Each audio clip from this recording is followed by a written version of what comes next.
Very good morning everyone. Today we will discuss about resolution of vector in a plane. Clear? Plane में हमने discuss कर लिया था, जिसमें क्या देखा था आपने? It was having two components. किसी प्लेन में two components होते थे, x axis के along, y axis के along, means about any two axes. Today we are going to discuss about the resolution of vector in space. हमने देखना है space में कितने कंपोनेंट्स होते हैं वेक्टर के। तो देखिए, let us consider we are having this x axis, y axis and z axis. तो this is called as a space. जैसे रूम है, रूम के बीच में any point, that is called as space. तो x axis, y axis, z axis and these are the coordinate system. This is the origin here. Now let us consider here it is some vector a. This is vector a we are having. हमारे पास vector a given है। अब इस vector a के components बनाने हैं। तो देखिए, इसको हमने रिजॉल्व करना है। रिजॉल्व करने से हमें क्या मिलेगा? We will get its components along x axis, जिसका नेम हम रख सकते हैं ax vector, along y axis which is named as ay vector, and along z axis which is called as az. Clear? तो ax vector, ay vector, az vector, these are the rectangular components of this vector in space. Clear? ये space में इस vector के components हुए। Clear? Plane में सिर्फ क्या था? कोई टू कंपोनेंट्स होते थे, any two components, ax ay, या फिर ऐसे भी हो सकता है ax az। आप समझ रहे हो बात को? प्लेन कौन सा है उस हिसाब से वेक्टर के कंपोनेंट्स होते हैं। अब की बार स्पेस है, तो स्पेस में क्या हो जाएगा? इसके थ्री कंपोनेंट्स होंगे। सो we can say in space vector a have three rectangular components। ठीक है, थ्री रेक्टेंगुलर कंपोनेंट्स हैं। क्लियर? इसलिए हम वेक्टर a को राइट कर सकते हैं ax vector plus ay vector plus az vector. इस तरह से x y z एक्सिस के अलोंग जो हमारे पास कंपोनेंट्स आएंगे। Clear? This is about the representation of vector in space. Clear? अब देखिए, जो ax ay az है, they can be written as x axis के अलोंग हम रिप्रेजेंट करते हैं direction by unit vector i। तो यूनिट वेक्टर i मींस डायरेक्शन into magnitude of vector a along x, so it can be written as unit vector I ax. उसी तरह से it can be written as unit vector j into ay. Similarly, it can be written as unit vector small k into az. ठीक है? तो इसका मतलब ये हुआ कि हमारे पास जो ax वेक्टर है, but ax vector is equal to I unit vector into ax. Clear? इसी तरह से ay vector is equal to unit vector j into ay. Similarly, az vector is equal to unit vector k into az. ठीक है? तो इस तरह से हम इन वेक्टर्स को डायरेक्शन इनटू मैग्नीट्यूड की फॉर्म में राइट कर सकते हैं। x एक्सिस के अलोंग डायरेक्शन आती है unit vector i, y axis के अलोंग डायरेक्शन रिप्रेजेंट की जाती है bye unit vector j, and along z axis the direction is represented by unit vector k।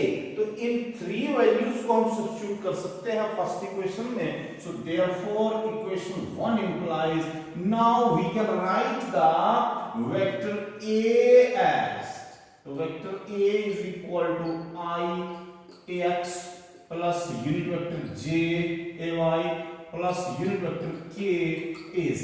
इस तरह से राइट किया जा सकता है। This is the representation of vector A in space और इन 3 डायमेंशंस। 3 डायमेंशन में हम इसको इस तरह से रिप्रेजेंट कर सकते हैं। मैग्नीट्यूड राइट करना चाहे तो मैग्नीट्यूड भी राइट कर सकते हैं। Also magnitude of vector a, vector a का हमने मैग्नीट्यूड राइट करना है, so we can write it. It implies that is magnitude of vector A is equals to, it is written as A and it is equals to under root ax square plus ay square plus az square। ठीक है, तो इस तरह से हम magnitude भी write कर सकते हैं। So this is about the resolution of vector in a space। एक स्पेस में हम वेक्टर को इस तरह से रिजॉल्व कर सकते हैं। अब हमने देखना है कि स्पेस में हम किसी पोजीशन वेक्टर को कैसे रिप्रेजेंट करते हैं। ठीक है, how to represent a position vector in space. So next is that is position vector in space. Position vector in space. अगर हमारे पास स्पेस में पोजीशन वेक्टर को रिप्रेजेंट करने की बात की जाए, you know very well what is position vector. Name से पता चल रहा है, name identifies, it is a vector which represents the position of an object with respect to origin. Origin के रिस्पेक्ट में जो वेक्टर हमें किसी ऑब्जेक्ट की पोजीशन के बारे में बताता है, उस वेक्टर को क्या बोला जाता है, position vector. For example, this is x axis, y axis and here it is z axis and this is the origin which is written as O। ठीक है, तो देखिए ऑब्जेक्ट कोई लाई कर रही है at this point P, then it will have distance perpendicular distance.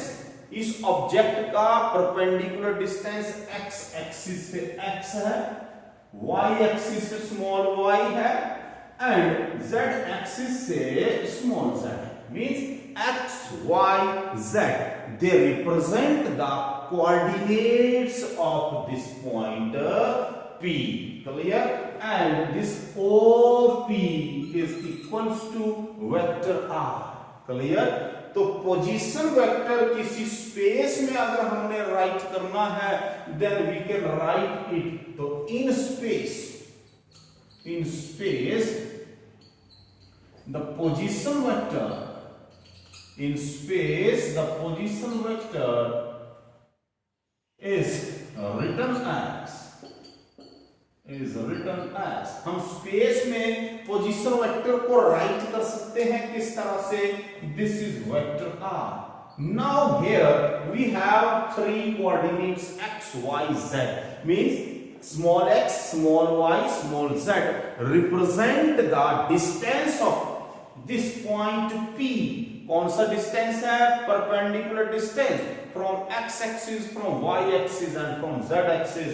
It means it can be written as ix, unit vector I into x plus unit vector j into y plus unit vector small k into z। Clear? तो इस तरह से हमारे पास space में 3 coordinates हो गए। सो this is vector R is equal to unit vector ix plus unit vector jy plus unit vector kz। Clear? इसका हम मैग्नीट्यूड राइट करना चाहें तो वो भी लिखा जा सकता है। So magnitude of position vector, तो पोजीशन वेक्टर का हमने मैग्नीट्यूड राइट करना है। So that is magnitude of vector R is equals to, it can be written as small r and it is equals to under root, आपको पता है वो magnitude V can right.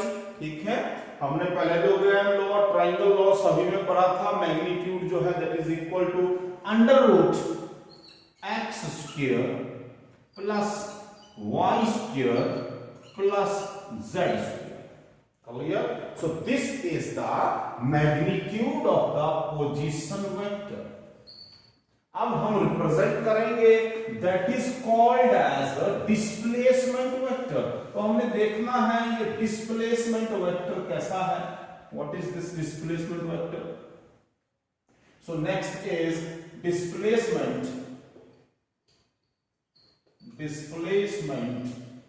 Vector in space. तो space में displacement vector हम किस तरह से राइट कर सकते हैं, that we have to find out here. So let us consider this is the space here. Space means x axis, y axis, z axis, they all are mutually perpendicular to each other. This is the origin O. Now let us consider, हम मान के चलते हैं कोई object इस position पर है, let it is position P। तब इसको हम बोलते हैं OP represents the position vector of the object. It is mentioned here R1। इसको मैं R1 से राइट कर रहा हूं, ठीक है। देखिए ये जो पॉइंट P है इसके कोऑर्डिनेट्स थे x y z। तो अब की बार हम इनका नेम रख सकते हैं x1 y1 z। These are the coordinates of this point P and this is the position vector R1।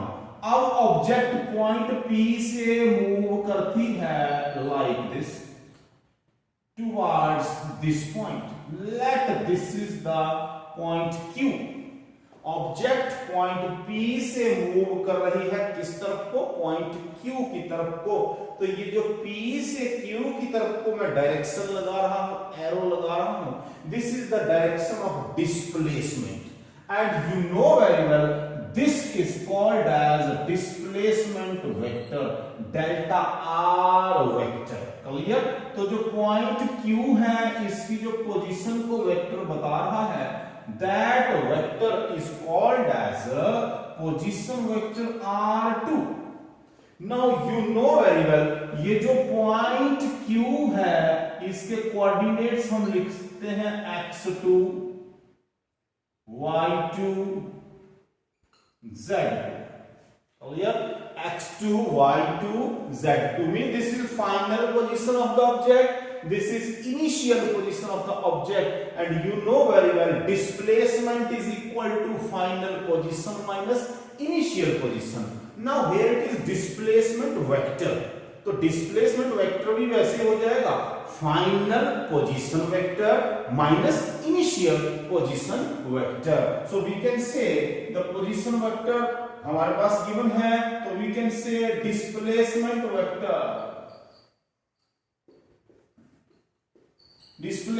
Vector delta R vector is equal to final position vector means R2 minus initial position vector means R1। ठीक है, so this is R2 vector minus R1 vector, say it is equation number 1।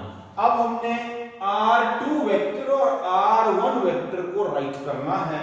So here vector R2 is equal to, देखिए vector R हम पहले भी write कर चुके हैं, it is equals to unit vector Ix plus unit vector jy plus unit vector kz। Here it is R2, so we will write as x2 y2 and z2। Clear? So it is equation number 2 and vector R1 is equals to, similarly vector R1 हो जाएगा unit vector I into x1 plus unit vector j into y1 plus unit vector k into z1, से it is equation 3। तो आपके पास R2 vector and R1 vector दोनों की values आ गई। Now we will substitute these two equations in equation number 1। So put equation 2 and equation 3 in equation 1। So from here we get this delta r vector is equals to, देखिए कितना आ जाएगा, r2 minus r1 means unit vector ix2 minus unit vector ix1, clear. तो दोनों में से हम unit vector i common ले सकते हैं and we can write it as x2 minus x1, clear. इसी तरह से प्लस j दोनों में से कॉमन लिया जा सकता है, so plus unit vector j into y2 minus y1, similarly plus k we can take common, so plus unit vector k into z2 minus z1, clear। So why this we can write the expression for a displacement vector, this is the displacement vector, clear। तो ये हो गया आपके पास about position vector in space and displacement vector in space. देखिए in plane हमने किया था तो वहां z नहीं होता था बस, बाकी एवरीथिंग वाज सिमिलर, क्लियर। यहां भी इन प्लेन हमने पोजीशन वेक्टर लिखा था तो यहां पे z अवेलेबल नहीं था, only x and y was there, तो इन प्लेन हमारे पास ऐसे बनता था एक्सप्रेशन, ये ऐसा बनता था, क्लियर, ठीक है। इसी तरह से if we want to find out the magnitude of this displacement vector then we can also calculate that, तो also magnitude delta r is equal to, देखिए मैग्नीट्यूड में क्या करते हैं, we will take under root, it is x2 minus x1 whole square plus y2 minus y1 whole square plus z2 minus z1 whole square, means we can also write down the magnitude of this displacement vector. Magnitude means this is the length of PQ, clear। P से Q तक कितना distance move किया, distance is the magnitude of displacement, clear। So this is the distance moved and this is the displacement moved।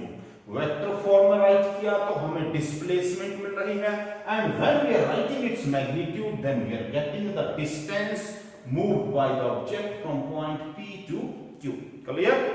So this is about the space, resolution of vector in space, position vector as well as displacement vector. Now next is that is direction cosines of a vector. Next is direction cosines of a vector. So direction cosines of a vector. आपके पास कोई vector given है और उसके direction cosines find out करने हैं आपने, what is that direction cosines, clear. देखिए name से पता चल रहा है कोसाइन, आपने ट्रिग्नोमेट्रिकल रेशियो का नेम सुना है कॉस, ठीक है। तो देखिए ये डायरेक्शन कोसाइन क्या चीज है, let us consider we are having this coordinate system x axis, y axis and z axis, और हमारे पास कोई वेक्टर गिवन है, let here it is, this is some vector a, clear. तो देखिए आप बिल्कुल सीरियसली, डायरेक्शन कोसाइन्स किसको बोलेंगे, ये वेक्टर a x एक्सिस के साथ कुछ एंगल बना रहा है alpha, then we will say that cos of alpha represent the direction cosine of vector a। ये जो cos alpha है इसको हम क्या बोलेंगे, direction cosine, clear, of vector a।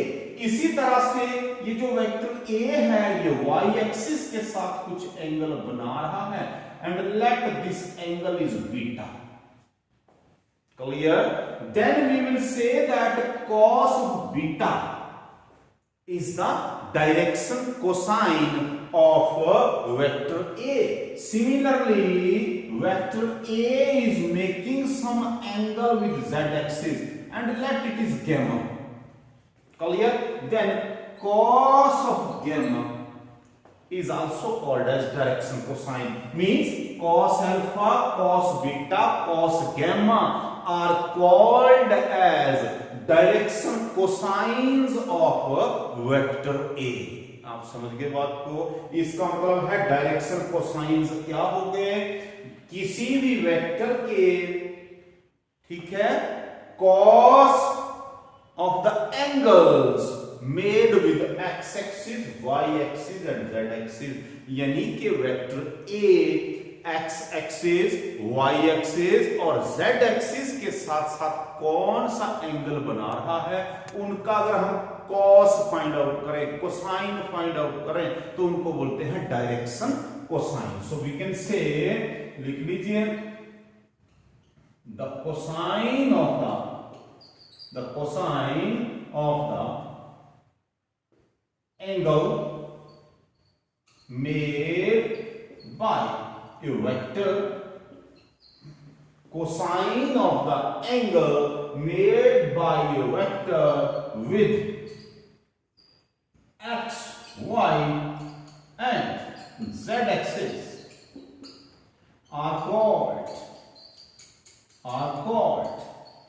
direction cosines of that vector. Direction cosines of that vector. ठीक है, उस वेक्टर के डायरेक्शन कोसाइंस क्या है वो हमें पता चल गया है कि these are the cosine of the angle made with x axis, y axis and z axis. ठीक है, जैसे यहां पर let vector A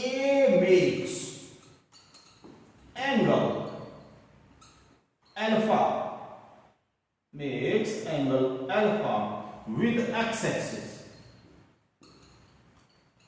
then this small l equals to cos of alpha.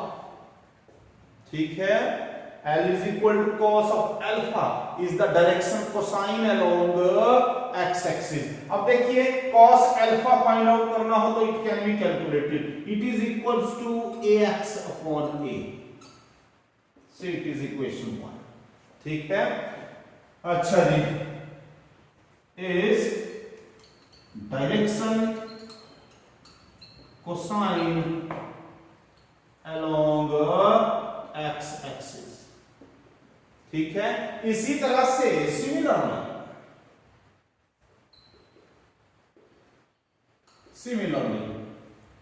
along y axis क्या हो जाएगा? Similarly along y axis के along हम नेम रख लेंगे m and it will be equal to cos of beta, क्योंकि y axis के साथ एंगल कितना बन रहा है? Beta. and it is equals to ay upon a. ठीक है, ये हम चाहे तो हम फाइंड आउट कर सकते हैं from here we can find out. For example we are having this triangle, तो इस ट्रायंगल में से हम फाइंड आउट कर रहे हैं कि इसकी वैल्यू इस cos अल्फा की. ठीक है, cos you know very well, base upon hypotenuse. तो base is this is the base, तो बेस ये आ रहा है, तो दिस इज ax. ठीक है, मैग्नीट्यूड की बात की जा रही है, hypotenuse is vector a, so that's why cos alpha is equal to ax upon a. Clear? उसी तरह से cos beta is equal to ay upon a. तो यहां पर भी ऐसे एक ट्रायंगल बन जाएगा, दिस इज अ ट्रायंगल. तो इस ट्रायंगल में से you can find out the value of cos beta. Clear? And along z axis के along फाइंड आउट करना चाहें, that we can find out, that is n, small n name रख रहे हैं, and it is equal to cos of gamma and it is a z upon a. So it is equation 3. These are the equation 1, equation 2 and equation 3. They represent the direction cosines of vector a. These are the direction cosines of vector a. अब देखिए मजे की बात, हम इन तीनों को अगर आपस में ऐड कर दें, ठीक है, you will square them and add them. l square plus m square plus n square. देखिए जरा क्या मिलेगा.